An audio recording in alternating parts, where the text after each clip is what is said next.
মাওলা আলীর নাম ছিল 7টা উপনাম। একটা উপনাম হইল আবু তুরাব, একটা উপনাম হইল কারবার কাররাব,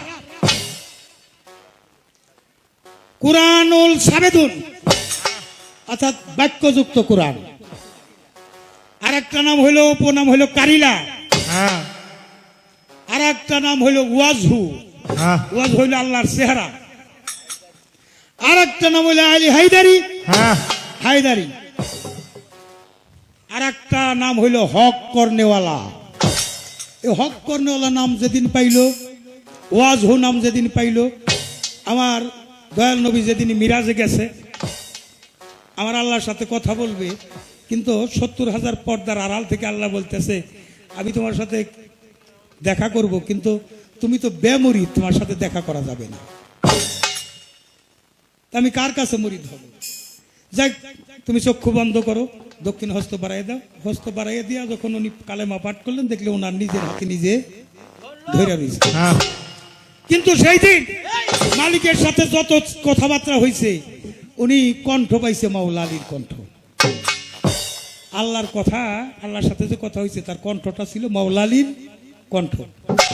মাওলা আলীর কণ্ঠ যেহেতু মাওলা আলীর কণ্ঠ, ওয়াজ অর্থাৎ আল্লাহ তো প্রকাশ্য কোনো স্রোত নাই, ওই আলীর স্রোতই মালিকের স্রোত। এই জন্য ওয়াজহু বলা হয়েছে। যার জন্ম হয়েছে কাবা ঘরে, আল্লাহর ঘরে, আলী নিজে আসছে। হক করনেওয়ালা দয়াল নবী মক্কা থেকে মদিনা যেদিন বিদায় হয়ে চলে যায়, ওদিন বলেছিলেন চারিদিকে কাবা ঘরে মানুষ ঘিরে আছে, মানববন্ধন করে একটা হাঁটুর উপর আর একটা হাঁটু দিয়ে চারদিকে দাঁড়াই আছে, আপনি চলে যান, আপনি চলে যান, আমি আপনাকে চিনি। সেদিন আমার দয়াল নবী আল্লাহর ইশারায় একটু ধুলাবালি উঠাইয়া ভিক্ষা মারলো, আর ধুলাগুলি পৌঁছাই দিল আমার মালিক নিজেই তাদের চোখে যেয়ে লেগে গেল, যারা শত্রু ছিল। মাঝখান দিয়ে আমার দয়াল নবী চলে গেছে, ওরা আবার চেতনা ফিরে পাই, তখন গেছে।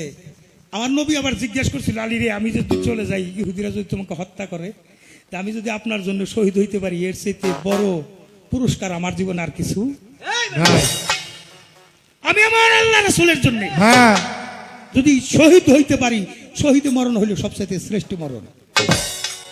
তাই ওই বিধর্মীরা যখন আইসা, ইহুদিরা যখন জিজ্ঞাসা করলো, এই আমাদের মোহাম্মদ কোথায়, যে আমি আমার মোহাম্মদকে পাঠিয়ে দিয়েছি।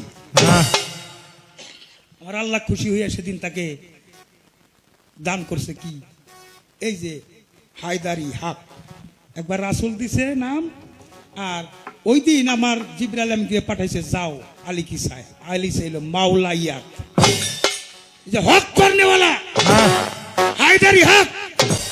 ওই দিন থেকে আলীর নাম হইল হায়দারি হক, হক করনেওয়ালা নাম হয়ে গেল।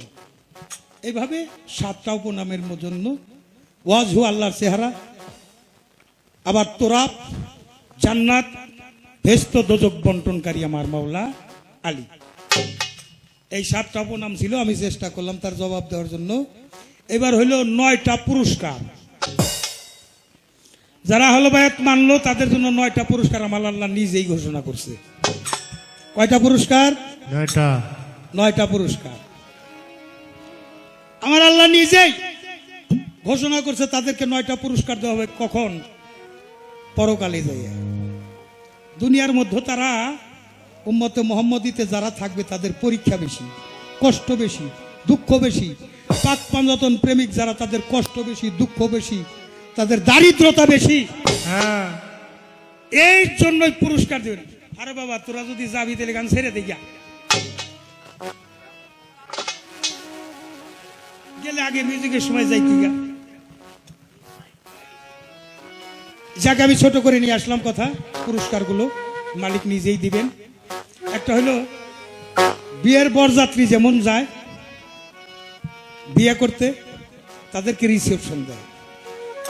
আমার আল্লাহ সেদিন নিজে ফেরেশতাদের নিয়ে রিসেপশন দিবে। কাকে? তার উম্মতি মুহাম্মদের মধ্যে থাকবে। নিজে ফেরেশতাদের বন্টন করিয়া তাদেরকে, বরযাত্রীদের খাওয়ানো হয় জান্নাতি খাবার, সেদিন আমার আল্লাহ নিজে খাওয়াবে। এর একটা নিদর্শন আছে, একটা হাদিস আছে। আমি বলি, একদিন দয়াল নবী মসজিদে নববীর বারান্দায় বসা, একটু পরেই মাওলা আলী সেখানে গেলেন। একটু পরে ইমাম হাসান হোসেনকে নিয়ে আমার মা ফাতেমা উপস্থিত হয়ে গেছে। বাবা, গুরুত্বপূর্ণ কথা গুরুত্ব দিয়ে শুনতে হবে, নাইলে কথা বলা যাবে না। গুরুত্বপূর্ণ কথা গুরুত্ব দিয়ে শুনতে হয়।